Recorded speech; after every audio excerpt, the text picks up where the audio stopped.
Yan mga master, magandang gabi sa ating lahat. Yan, i-unboxing ko tong bago kong laruan. Yan mga master. So, samahan nyo ako, makakarating lang to.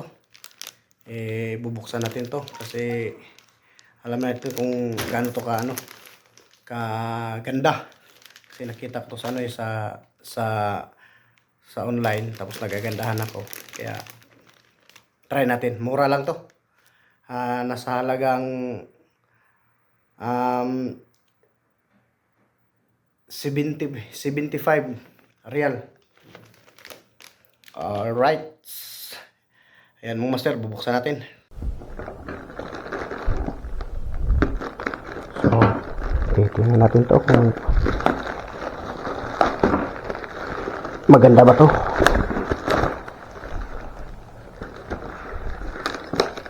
Yan, Okuma. Bali, real to mga master.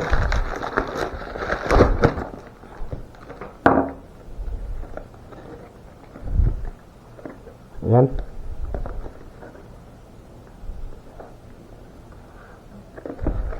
Try natin, buksan. Yan.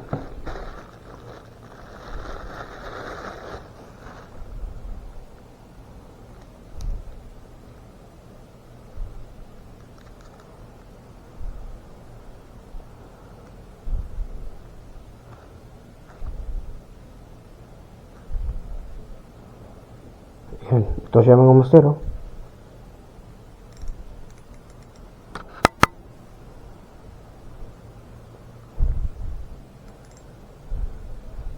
Maliit lang.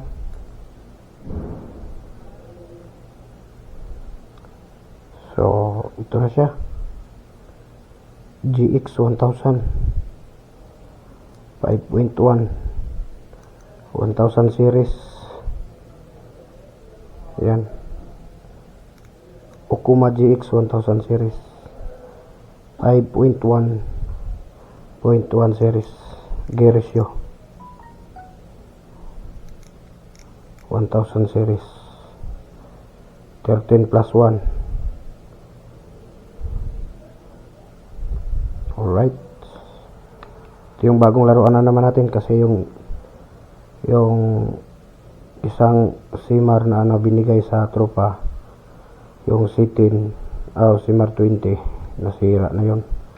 Kaya ito pamalit natin. Mura lang din na nabili ko, nasa sa mga 70 plus real mga master. Alright, so ayan mga master, ito na yung yung bagong laruan akin.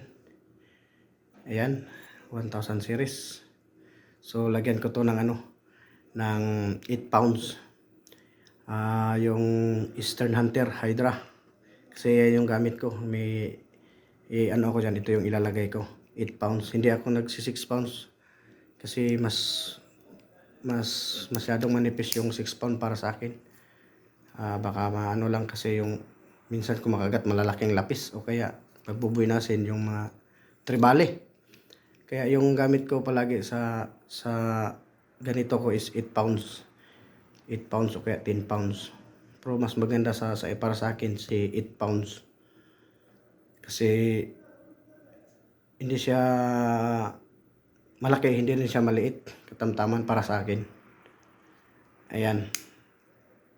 So magagamit na natin to pag may plano na yung tropa na